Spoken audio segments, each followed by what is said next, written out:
ये कहानी गौतम बुद्ध के बचपन की है। उस समय उन्हें सिद्धार्थ के नाम से जाना जाता था। जब सिद्धार्थ को प्रथम बार न्याय सभा ले जाया जा रहा था, उस समय उनकी आयु कोई 7-8 वर्ष रही होगी। सिद्धार्थ की माँ रानी प्रजापति उन्हें न्याय सभा भेजने के लिए सजा रही थी। सिद्धार्थ को सुंदर वस्त्र पहनाए गए थे। बहुत सारे आभूषणों से उन्हें सजाया गया था।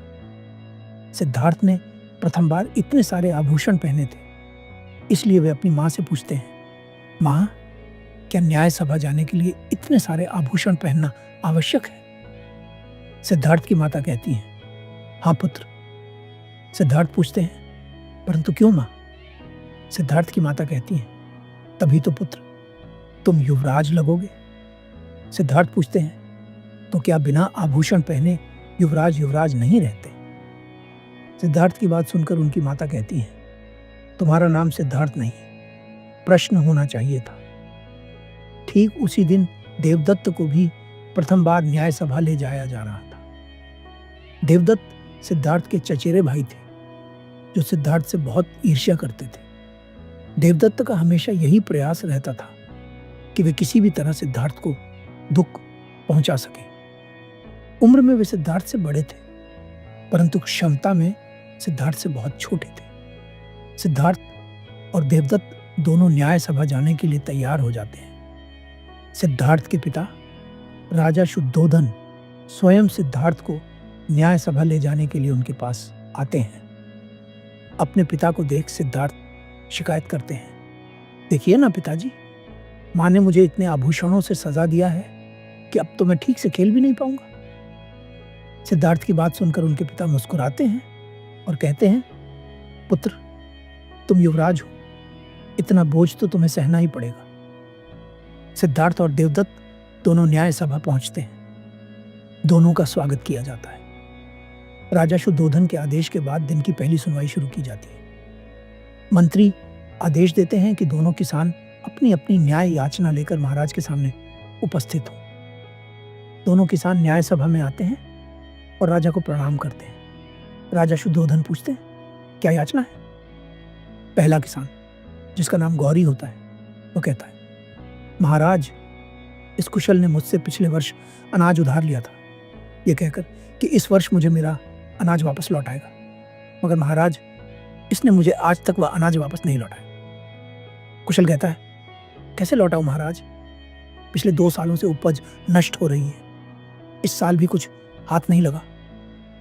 कुशल की बात सुनकर गौरी कहता है, महाराज, ये असत्य बोल रहा है, आप चाहें तो अपने सिपाही से पूछ सकते हैं। जब सिपाही इसे लेने आया था, उस समय भी यह अपने गेहूं को तेल लगाकर बोरियों में भर रहा था। कुशल कहता है, महाराज, मेरे पास 2 ही बोरी गेहूं है, उसी से मैं अपने परिवार का पोषण पूरे वर्ष करूंगा, और गेहूं को तेल लगाकर इसलिए रख रहा था ताकि वह खराब ना हो।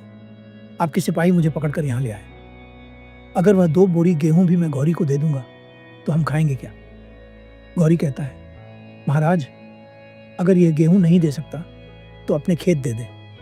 कुशल कहता है, महाराज, अगर मैं अपने खेत दे दूंगा तो गौरी को कभी भी अनाज वापस ना लौटा सकूंगा। मंत्री कहते हैं, दोनों पक्षों ने अपनी अपनी याचना रख दी, अब महाराज न्याय करेंगे। राजा शुद्धोधन कहते हैं, युवराज सिद्धार्थ और कुमार देवदत्त, तुम में से पहले कौन न्याय करना चाहेगा? देवदत्त अपना हाथ पहले खड़ा करते हैं और कहते हैं, महाराज, पहले न्याय मैं करूंगा। राजा कहते हैं, अवश्य। देवदत्त कहते हैं, महाराज, मेरा मत है कि हम न्याय क्षत्रिय विधि से करें।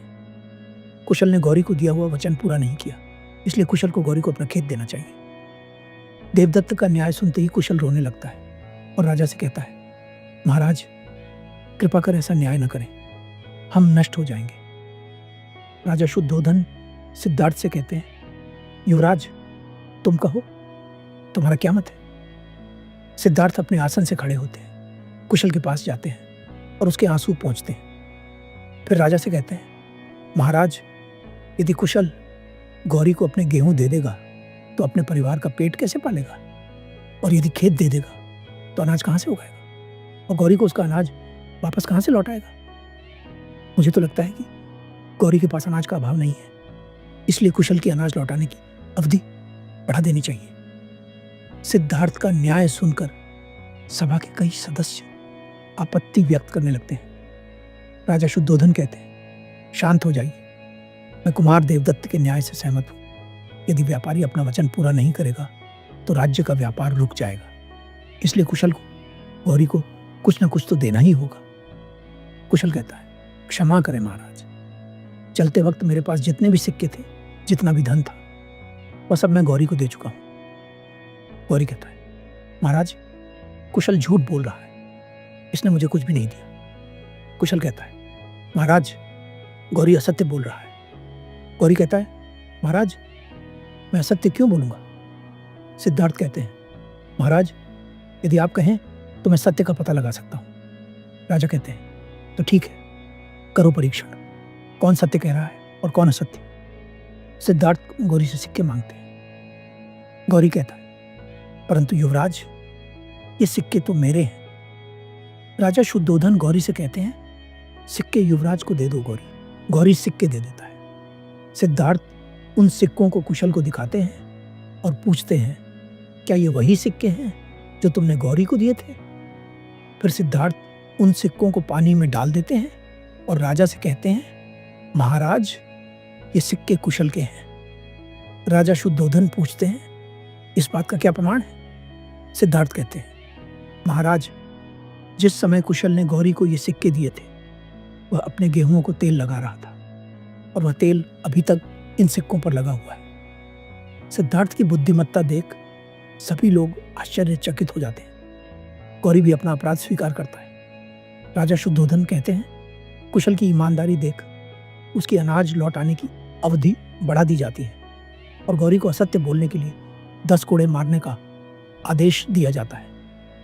गौरी राजा से क्षमा मांगते हुए कहता है, महाराज कुछ सिक्कों के लालच ने मुझे अंधा कर दिया था। यदि मैं आज के बाद असत्य बोलूं तो मेरे खेत और अनाज सब आपके। सिद्धार्थ कहते हैं, महाराज गौरी को क्षमा कर दीजिए, अब से वह कभी असत्य नहीं बोलेगा।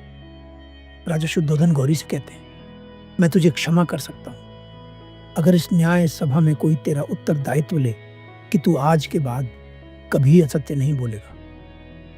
गौरी सभी लोगों से आग्रह करता है परंतु कोई भी उसका उत्तरदायित्व नहीं लेता। राजा कहते हैं, देखा गौरी, तेरा उत्तरदायित्व कोई नहीं लेना चाहता, अब तो तुझे 10 कोड़े खाने ही पड़ेंगे। सिद्धार्थ कहते हैं, रुकिए महाराज, मैं गौरी का उत्तरदायित्व लेता हूं, आज के बाद गौरी कभी असत्य नहीं बोलेगा। देवदत्त सिद्धार्थ से कहते हैं, सिद्धार्थ उत्तरदायित्व लेने का अर्थ पता है। यदि गौरी ने आज के बाद कभी असत्य बोला तो उसकी जगह तुम्हें दंड मिलेगा। हाँ ज्येष्ठ, मैं जानता हूं, पर गौरी तो पीड़ा से बच जाएगा ना। करुणा होती ही ऐसी है, वह अपनी पीड़ा नहीं देखती, सामने वाले की पीड़ा देखती है।